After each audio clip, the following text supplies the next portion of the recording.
on he went without seizing it. "Oh, heaven be thanked!" sighed the duckling. "I am so ugly that even the dog does not like to bite me."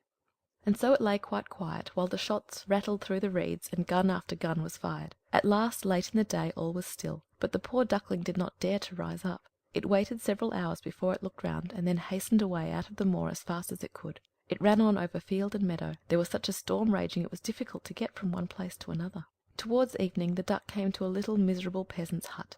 This hut was so dilapidated that it did not itself know on which side it should fall, and that's why it remained standing. The storm whistled round the duckling in such a way that the poor creature was obliged to sit down to stand against it, and the wind blew worse and worse. Then the duckling noticed that one of the hinges of the door had given way, and the door hung so slanting that the duckling could slip through the crack into the room, and this is what it did. Here lived a woman, with her cat and her hen, and the cat, whom she called Sunny, could arch his back and purr. He could even give out sparks, but to make him do it one had to stroke his fur the wrong way. The hen had quite little short legs, and therefore she was called Chickabiddy Shortshanks. She laid good eggs, and the woman loved her like her own child. In the morning the strange duckling was at once noticed, and the cat began to purr and the hen to cluck.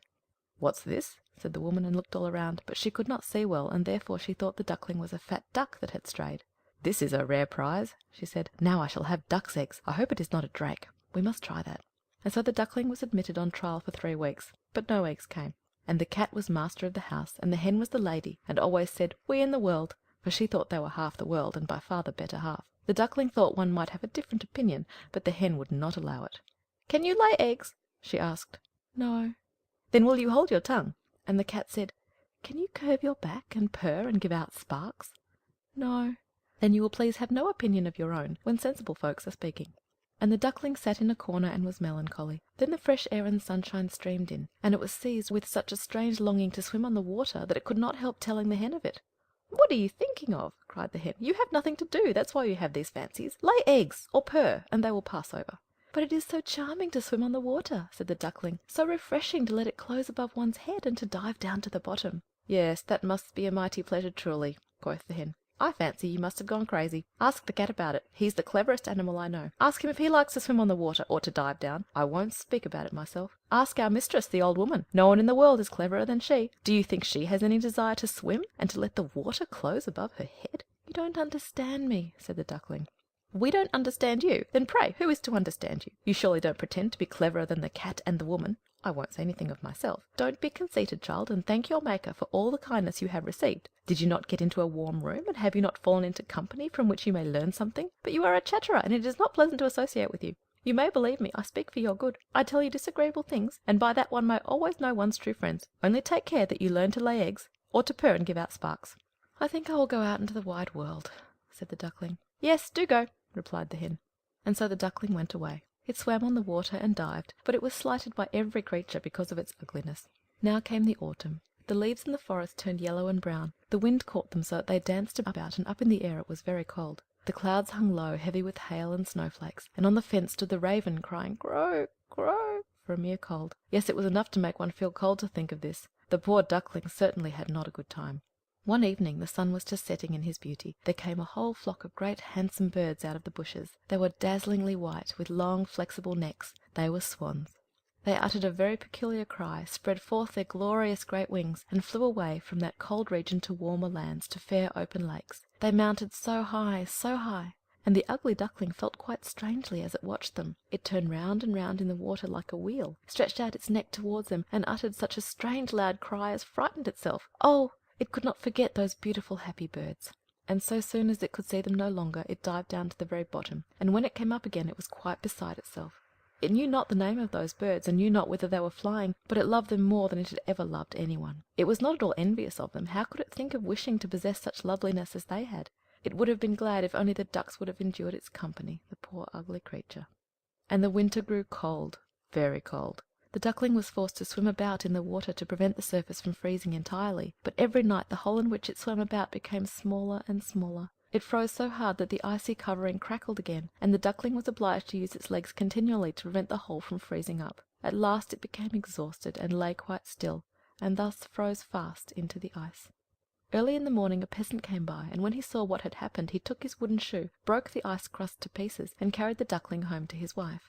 Then it came to itself again. The children wanted to play with it, but the Duckling thought they wanted to hurt it, and in its terror fluttered up into the milk pan, so that the milk spurted down into the room. The woman clasped her hands, at which the Duckling flew down into the butter tub, and then into the meal barrel, and out again. How it looked then! The woman screamed and struck at it with the fire tongs. The children tumbled over one another in their efforts to catch the Duckling, and they laughed and they screamed. Well it was that the door stood open, and the poor creature was able to slip out between the shrubs into the newly fallen snow. And there it lay, quite exhausted. But it would be too melancholy if I were to tell all the misery and care which the Duckling had to endure in the hard winter. It lay out in the moor among the reeds when the sun began to shine again and the larks to sing. It was a beautiful spring. Then all at once the Duckling could flap its wings. They beat the air more strongly than before, and bore it strongly away, and before it well knew how all this happened, it found itself in a great garden, where the elder trees smelt sweet, and bent their long green branches down to the canal that wound through the region. Oh, here it was so beautiful, such a gladness of spring! And from the thicket came 3 glorious white swans. They rustled their wings and swam lightly on the water. The Duckling knew the splendid creatures, and felt oppressed by a peculiar sadness. I will fly away to them, to the royal birds, and they will beat me, because I that am so ugly dare to come near them. But it is all the same. Better to be killed by them than to be pursued by ducks, and beaten by fowls, and pushed about by the girl who takes care of the poultry yard, and to suffer hunger in winter. And it flew out into the water, and swam towards the beautiful swans. These looked at it, and came sailing down upon it with outspread wings. "Kill me," said the poor creature, and bent its head upon the water, expecting nothing but death. But what was this that it saw in the clear water? It beheld its own image, and lo! it was no longer a clumsy dark grey bird, ugly and hateful to look at, but a swan. It matters nothing if one is born in a duck-yard, if one has only lain in a swan's egg. It felt quite glad at all the need and misfortune it had suffered. Now it realized its happiness in all the splendor that surrounded it, and the great swans swam around it and stroked it with their beaks. Into the garden came little children who threw bread and corn into the water, and the youngest cried, "There is a new one!" And the other children shouted joyously, "Yes, yes, a new one has arrived!" And they clapped their hands and danced about, and ran to their father and mother. And bread and cake were thrown into the water, and they all said, "The new one is the most beautiful of all, so young and handsome."